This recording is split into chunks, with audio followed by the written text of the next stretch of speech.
Yes, sir. What's the deal, everybody? It's your boy, I'm Mac, welcoming you to the Leisure Time Podcast Sports Talk, where we discuss some of the hottest sports topics going on in the world. Before or after you watch this video, please subscribe to the Leisure Time Podcast LLC YouTube page so you won't miss none of our content. Also, to those can't get to YouTube, please go download our audio versions or listen to our audio versions on Podbean, Apple Podcasts, and SoundCloud. Thanks. Yes, sir. What's the do, everybody? And welcome to another episode of X's and O's, powered by CoolFan.com. Huge win, 52-14 over them Stanford trees over this past weekend, man. Smoking on that Stanford pack, I guess. But, man, I love what I saw, man. Offense started off fast. Defense started off fast. We played great complimentary football. Special teams was flying around, and that's how us Cougs play. That's how we play. We finally got our swagger back. Truth, that little Jay-Z bar right there, because it's real, right, guys? How we just started off the game, Cam coming out, the offense coming out. Shout out to Nakia coming back. Nakia, huge win for us. I love Jenkins, but what Nakia brings us is kind of a more physical element in the run game, and we were missing that, right? And he started off the game pretty hot. The second play, 60-yard run, right? Nakia was ready to go. 16 carries, 166 yards, and obviously he's my offensive player of the game, man. I love what he brings, man. He brings a toughness to our offense. He brings a swag to our offense that we were kind of missing over this last little slump we were in, right, guys? Cam, Kyrie, Ward, right? Very efficient game, right? Very efficient game, right? Didn't need to make a lot of big plays in the passing game. Didn't have to really do that Kyrie magic in the pocket to throw it deep, right? He played effective and smooth, right? 16 completions, 32 attempts, around 50%, right? 176 yards. But what I like the most is how his decision-making on the ground, right? He wasn't wasting any time trying to scramble around in the backfield, scramble around within the pocket and look for somebody deep. He saw a lane in the B gap. He saw a lane in the A gap. And he just took it and got positive yards. And that's what I think he needs to start doing, right? Let's keep that dual threat element within our offense, right, guys? Now, the more we see Cam, the more all defenses see Cam picking the B gaps to scramble on passing plays, just getting 5-10, right? They're going to commit more to spying him. They're going to commit more to looking at him. And when they're looking at him, that will allow our receivers to get behind these defenders. So I'm really impressed with what the offenses do. Shout out to Donovan Ali. Finally, I know he had one catch for 9 yards, but that touchdown catch was impressive, right? And that's what I've been wanting to see, guys. That's what I've been wanting to see from our outside receivers. Can we get singled up one-on-one, me versus the corner? Let's win.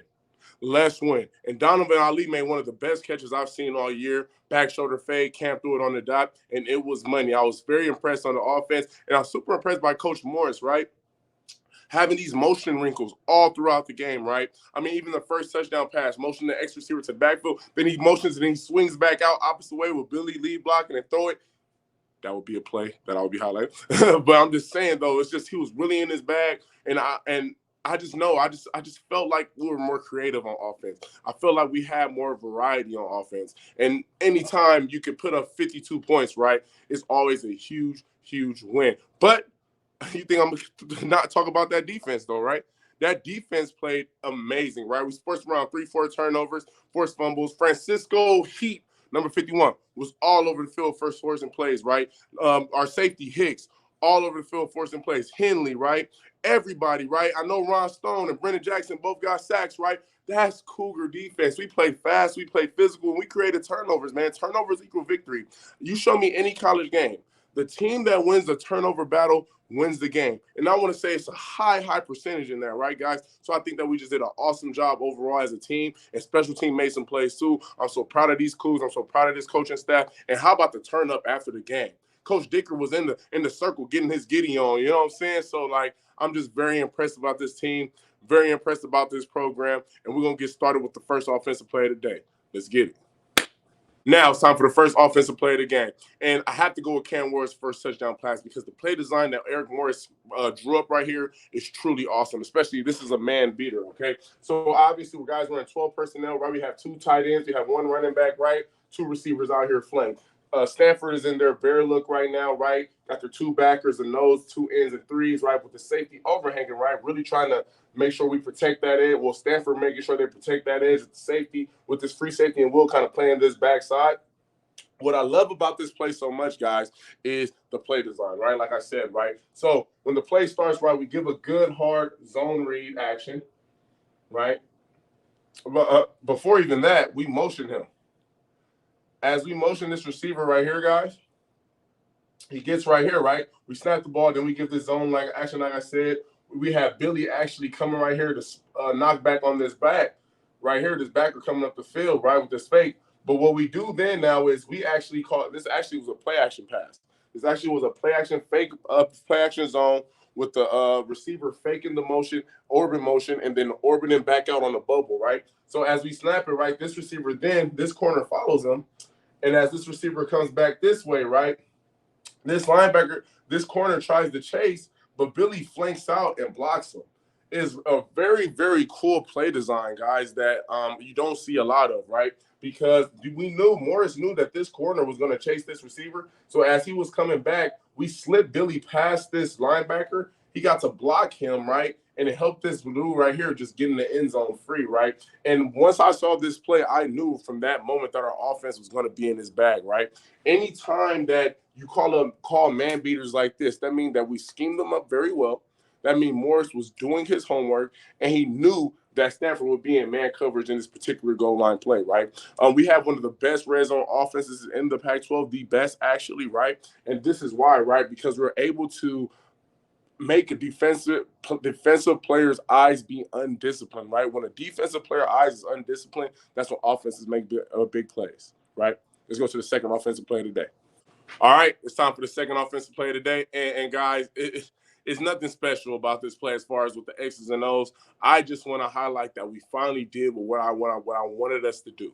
And what that is, guys, is finally seeing our receiver one-on-one with a corner and throwing that fade, right? So we have pass protection, obviously, right? Running back stays in. Billy does a little flat, right? But before the play, we already knew that we were going to fade Ali right here, right? Because this corner was in man coverage with Donovan Ali, right? And what I love is the connection, right? Cam throws an absolute beauty right to him, right? Donovan adjusts this, high points it right, back shoulder, right? And it was his only catch. But what I like about this play, guys, is that we are finally using them outside dogs, right? We got to make plays on the outside, guys. We got to make defenses fear our outside receivers. And by them singling up Donovan Ali and him getting him off the ball, right? Back shoulder, wonderful catch, right in the end zone for a tub, right? That's the kind of fear we want to put on defenses. We want to let them know that, no, you cannot single up one corner on our receivers. We want them to know that we got some dogs on the outside, and I love seeing a play like that. Let's get to the defensive side of the ball. Now it's time for the first defensive play. Before we get started, I want to give you a little prelude before this play, right, guys? So, guys, we just gave up a touchdown versus Stanford, and they just 3-and-out at our offense, right? Around 21-7 at this time, right? Around 2 minutes and 37 seconds left in the first quarter, right? And Stanford is moving the ball, right? See, guys, you got to realize something. Football is a big game about momentum, right? The team with the momentum, the team with the most charisma, the team that is in unison the most usually wins the game, right? And with Stanford building up this momentum, right, this turnover that Jordan Hicks and Francisco make, right, is just something that is an absolute drive killer and an absolute win booster for us, right, guys? So like I said, guys, they just scored. They just got a 3-and-out. They got the ball. They're moving the ball right, and we make an awesome play, right? So what we do right here is, guys, Stanford is obviously in their 11 personnel, right, guys? They're showing a run illusion, right? It's third and short, right? So, guys, you already know what's coming, right? They're going to zone block this way to the left and slice this tight end, right, trying to get this in on the outside and probably have to run it back belly back. But what we do before the snap is actually, guys, we shift our tackle right here. We start in 2-1s. We shift our D tackle right here into a 3 technique now, right? So he's in a 3 technique. Then once we shift them in a 3 technique, we actually run a stunt.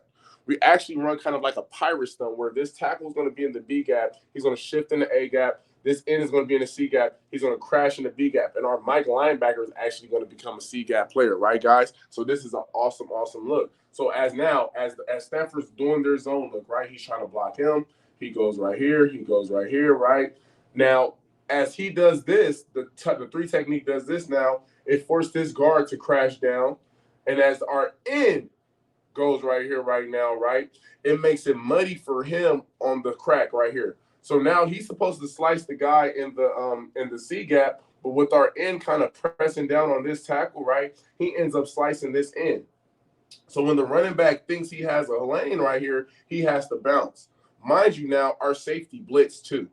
So when Jordan blitzes, he sees a free lane. He comes, he attacks this running back, wrap him up on his legs. And what I like is now Francisco comes through the C gap and punch the ball out, right? It was truly an in unison play, right, guys? Because that's when the stunt, right, really affects the O line, right, guys? Because technically, what's supposed to happen is this tackle can get to the Mike backer with this Y right here, cutting off that end, creating that kind of C gap lane, right? But they don't have the C gap lane no more because when this end spikes down and crashes this tackle down into the B gap, right? This Y now, we got 2-for-1. We got a tackle and this Y tight end blocking the end, allowing Francisco to flow. And our nose tackle did an excellent, awesome job taking up two so our safety can come and make a huge play, right, guys? Like I said, guys, this one of the plays right here I felt truly changed the game.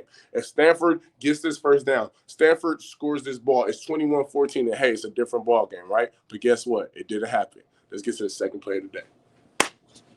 It's time for the second defensive play of the day. And I want to get into the pass game a little bit, right? Because I really don't, analyze too many of our pass plays, right? So now Stanford is in their trip set, obviously, right? 10 personnel, right? One running back, three receivers over here, our X right here. Our corner's always usually locked up on the backside, single side, so we got him locked up, right? So what we're doing is we're going to play like a kind of a quarters read coverage, okay? So this is another huge play of the day, right? Because we forced another turnover, right? And at the end of the day, takeaways equal victory. And guess who was in the middle of this turnover again? This guy right here, my boy Francisco. So, first off, obviously Stanford is pass blocking, right? So we do like a little ear stunt right here where this end spikes to the B gap, this tackle kind of crash, and he route loops. So he does that right there with our nose is rushing, our end is rushing Hawaii 9, right? So what Stanford does is they stop this, make this a Z receiver does like a little stop, a little receiver route, right? To get the corner to bite his eyes. This Y now runs like a little fade right here, right? To get our nickel to sync with him. And then this H receiver does a stick 5 yards up, which the quarterback actually throws to. So now we have obviously our safety. Once he see number two get a vertical like that, he has to go get over the top. And now with our Mike linebacker seeing three going right here, he has to push to the hook, right, guys? So the beautiful thing about this play is our corner. Our corner usually has to read number two, but in this instance, he actually reads number three and he plays the flats. He plays it awesomely, right? So even though that the quarterback had time to get the ball to H, as soon as he catches upfield, we have our corner, Sean Smith-Wade, and we have our Mike linebacker converging on the ball, right? Usually when you got two people on one in football, as far as especially when you're a defense player, you have your brother with you, it gives you more confidence to make that tackle. So then Francisco does an absolutely wonderful job attacking the football, right? Punching it out, right? Get the ball on the ground. We scoop it, right, guys? And that was it about, right, guys? Making big plays like this, creating turnovers. And like I said, overall, this game, guys, was all about fun. We got back to having fun. We got back to playing Cougar football, and that is what we do, right, guys? As we continue this season, as we continue to grow, right, you got to realize, guys, it's more than just this season. This season is just a stepping stone. The true greatness of Wazoo will not be on display until next year or the year after that, right, guys? We got a lot of bunch of young guys, right? And when these guys continue to mature, right, we win this Apple Cup, and continue to mature, right, you'll see a whole different side of Wazoo that we probably haven't seen since that Rose Bowl season, right? I truly love what this staff is doing. I love what these players is doing. We must support his Cougs. I know they got a big one versus Arizona State this week, right? And I have no doubt in my mind we're going to win that game, right? But guys, it's X's and O's with your boy iMac. Please go subscribe to the Leisure Time Podcast as always, right? Our YouTube page, our Podbean, and also our Apple Podcast. Appreciate you guys. Peace.